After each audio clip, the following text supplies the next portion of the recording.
My credit card bill was in the thousands. Thousands.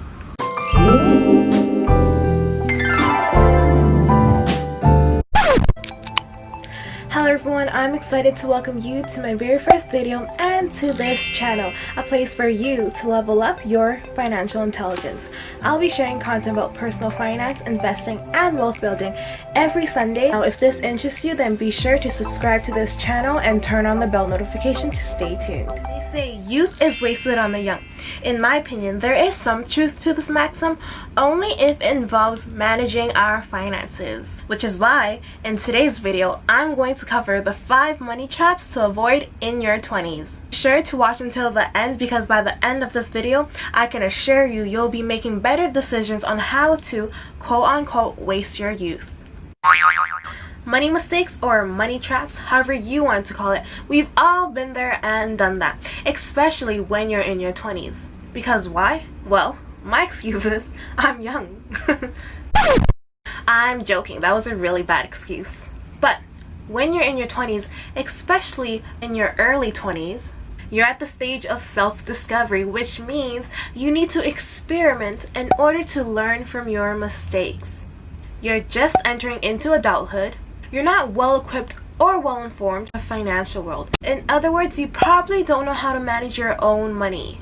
Before we get started, comment down below and let me know what's the #1 money mistake you've made so far. Now, here are 5 money mistakes that I have made in my 20s so far. Which is not to say I won't be making any more mistakes in my 20s. But if I do, I will post another updated video of this topic. Which leads us to money trap #1. Spending more than your buying power. First thing first, credit cards do not translate to your own money. Now I know this is obvious, but sometimes we need a friendly reminder because we tend to forget that. When I was living the student life, I treated my credit card as if it was my own money that I have. But just remember everyone, having a credit card is like having a small loan that you're borrowing from the bank. Now the reason that I'm saying this is because I always purchase things that were outside of my buying power. For example, let's say I only have $1,000 in my account to use and my credit limit is $2,000, but something that I want costs $1,500. Guess what? I would still buy it anyways.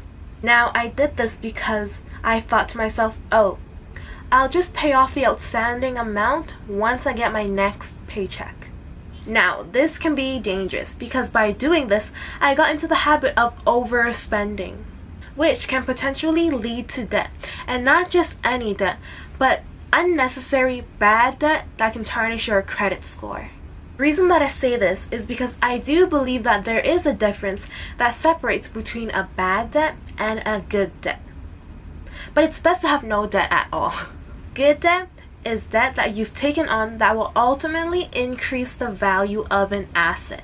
And bad debt is debt that you've incurred to purchase items that don't necessarily increase in value over time.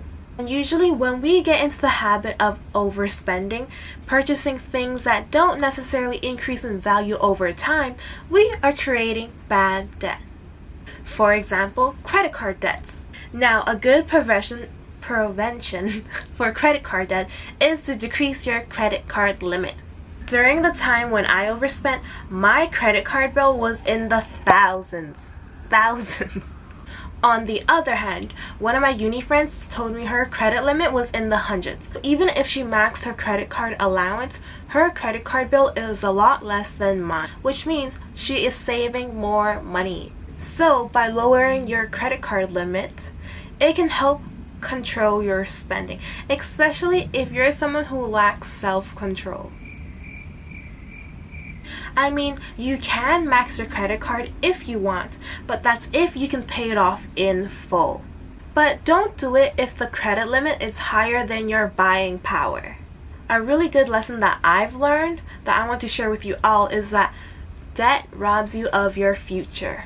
For example, when you are in debt, money that you're making right now is paying off something that you bought 5 or 10 years ago. You won't get ahead if you're still paying for the past. Moving on to money trap number 2, rent. And by rent, I'm referring to luxury and expensive rentals. Because rent is one of those mandatory expenses, especially if you're living far away from home.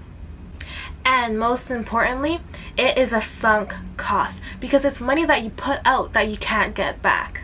If you want to save money and if you have the option of reducing your rent by moving into a cheaper place, then I would recommend it. And you can also use that money that you saved from your rent on something else, like groceries. The reason why I recommend this is because from my own experience, when I was renting as a student, I realized that I spent most of my time basically outside. For instance, I spent the day going to lectures and tutorials. And after finishing all my classes, I would have other commitments outside of school that I would have to go to. And during exam season, I basically stayed on campus at the campus library until closing or really late hours. So I basically just go home to sleep, and during the day I am rarely home. Given my case, that's why I think it's more suitable to minimize rent, because it is a sunk cost, because it's money that I can't get back. Also, if it's an unfurnished rental, you would have to buy your own furniture.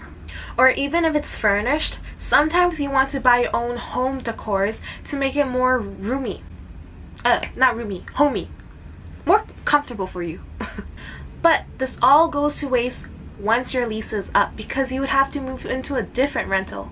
You're either in a situation where you don't know if you should take the furniture that you bought with you, sell it, or just leave it for the next tenant. Money trap number 3 is food. And by food, I'm referring to going out to eat or ordering for deliveries. During my student life, because I was trying to balance my study, extracurricular activities, work, and other after-school commitments, I didn't have the time nor energy to prep my own meals, which led me to always eating out. And I thought, well, if I'm going to spend my money on meals anyways, I can probably flex just a little. And by thinking this way, sometimes I would splurge on expensive meals, trying new restaurant menus, and so forth. All that good stuff. And if I'm not doing that, then I'm ordering delivery because I wanted to save my energy and time for the commitment that I had at the time. Now, this was obviously a huge mistake, but in my defense, if I were to justify my action and choices at the time, consumerism drives economic growth. Technically, I'd like to think my frequent habits of eating out is actually helping the restaurant business thrive, but just not my wallet. But on a more serious note, if you want to save money, don't deprive yourself by thinking, oh, I'm no longer going to eat out anymore. But instead, just reduce the number of times that you're going to buy your meals so that it's less frequent. For instance, maybe once a week. And then for the rest of the week, have home cooked meals or have your meal prepped so that you can take it with you anywhere. Now, another mistake that I made was buying specialty drinks on average 2 to 3 times a day. And by specialty drinks, I'm referring to lattes, smoothies, bubble tea, all that good stuff. I remember buying lattes in the morning, smoothies in the afternoon, and then bubble tea at night. Now this can add up to a lot, especially because these specialty drinks are considered on the pricier side. With all the aforementioned money mistakes that I have made so far, leads me to money mistake number 4, not saving. Now, if I could rewind, turn back time to my undergraduate years, one thing that I like to change or that I'd like to improve on is to save. And then invest, but first to save. There were periods in my student life where I was super stressed because of how crammed and how busy my schedule was. And to relieve the stress, I was looking for ways to make myself feel better by treating myself to shopping, going to the salon, going to great restaurants, having expensive meals. I was seeking for things that gave me instant gratification. But these instant gratification only fulfilled me temporarily because they were distractions. It didn't remove the problem because the problem was still there. And then I would go through this cycle again. When a problem arises, I would treat myself to make me feel better, when what I needed to do was to address the root cause of the problem and not find ways to distract myself away from the root cause of the problem, because what it did was only waste my money. Now that I would say I am more financially literate compared to how I was in my undergraduate years, saving is important for many reasons. But it's really important to save and prepare for just in case or last minute situations and or emergencies where you have to suddenly out of nowhere provide a large upfront capital. When you save, you feel more secure. It removes any stress that you may have when you're not prepared for those last minute situations. And another benefit as to why you save is so you can invest. Which leads me to money mistake number 5, waiting to invest. Now that I am investing, I often wonder to myself, if I started this 5 years ago, how much would my portfolio have grown right up until now? But unfortunately, I will never have an answer to this question because I didn't start 5 years ago. However, if I ask myself the exact same questions in 10 years, I will have an answer to this question because I started today. One of the tools that I use to begin my investing journey is with Wealthsimple Trade. Now, in my personal opinion, Wealthsimple Trade is a great tool for those who want to begin investing.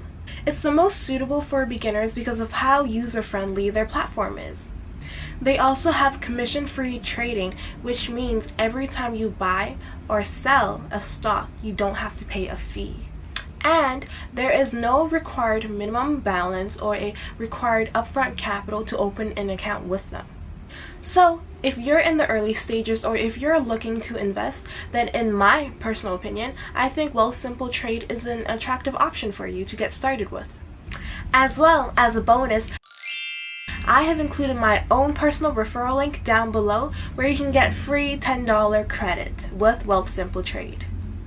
Once you open an account, deposit and trade as little as $100. Now, like I said before, there is no minimum requirement to open up an account with them, but if you do open up and deposit and trade as little as $100, you will get free $10 on top of that with my referral link down below in the description box. So don't forget to check it out. With all that I am sharing with you, I do want to conclude and say your 20s are the most important years. Not to say that any other period of your life isn't important, because they are, but in your 20s, you have so many things that you can leverage. For example, your time, your energy into making better choices that will be beneficial for you in the future. The next 10 years, the next 20 years, and beyond. Life goes by fast, and remember, you are never as young as you are right now. So regardless of what anyone says, do what fulfills you and makes you happy, because at the end of the day, you are the one in control of your life. If you want to by all means blow all your money, go ahead. Not that I would recommend it from a financial standpoint, but do what makes you happy. Now that I shared with you some mistakes I've made so far in my 20s, don't forget to comment down below and let me know what's the #1 mistake you've made so far. If you've liked this video, don't forget to hit the like button, subscribe, and share it with your friends. And if you want to receive more content from me, feel free to connect with me on Instagram. Thank you for joining me today, and I'll see you in the next video.